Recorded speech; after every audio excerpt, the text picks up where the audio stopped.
En el siguiente informe sobre la primera práctica que realizamos, explicaremos y expondremos cómo se comportan las diferentes variables físico-químicas en diferentes sistemas acuáticos, en este caso, ríos altos y bajos del Ecuador. Este estudio nos permitió entender y determinar el porqué de las diferencias entre estos ríos. También pudimos conocer la gran diversidad dentro de la especie Shannon que existe en el segundo río que investigamos. El objetivo específico de la primera sección es analizar las variables y establecer diferencias y similitudes entre dos ríos de zonas altas, que son Carihuayco y Jatunhuayco. El objetivo específico de la segunda sección es determinar cómo las variables abióticas y bióticas influyen en el río Bogotá en dos sectores diferentes que son San Francisco y La Boca, así como establecer diferencias en la diversidad de peces de un sector y el otro. Nuestras áreas de estudio son ríos de zonas altas como río Carihuayco en Paluguillo y río Jatunhuayco. Ríos en zonas bajas como río Bogotá, dividido en dos sectores, San Francisco y La Boca. Se utilizaron 4 métodos para el análisis de diversas variables, gráficos de puntos sobre caudal, precipitación y temperatura en los ríos.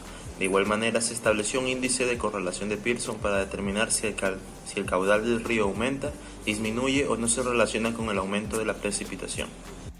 Finalmente, para medir las diferencias entre los dos sectores del río, se realizaron pruebas de T no pareadas con variables abióticas, teniendo como hipótesis nula que existe una diferencia significativa de la variable entre los dos sectores del río. Hipótesis de investigación. 1. Las precipitaciones afectan el tamaño del caudal.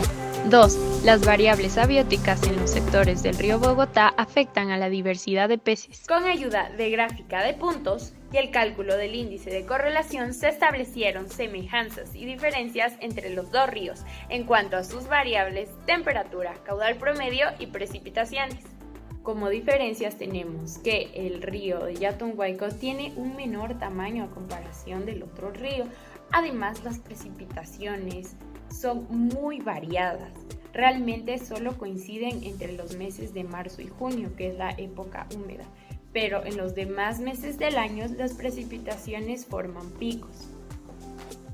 El índice de correlación, tanto para un río como el otro, nos indica que hay una correlación positiva entre las precipitaciones y el tamaño del caudal. Entre más precipitación, mayor es el tamaño del caudal. Además, tenemos semejanzas en temperaturas, tanto los valores máximos como mínimos entre los ríos se parecen bastante.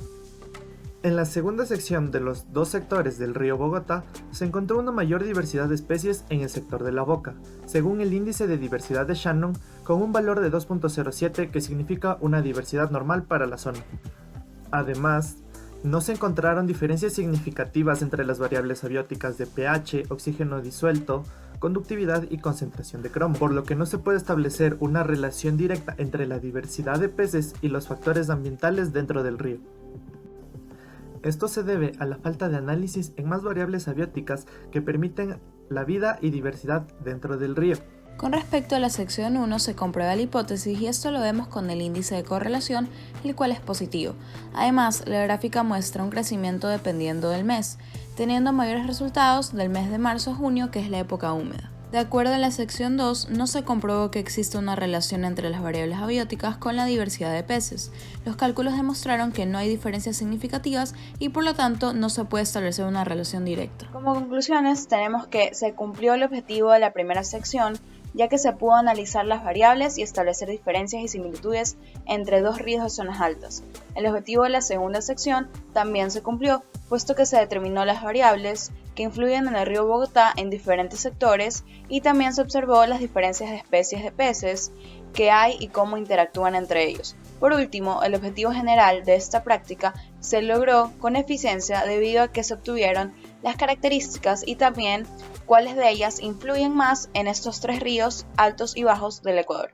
Muchas gracias.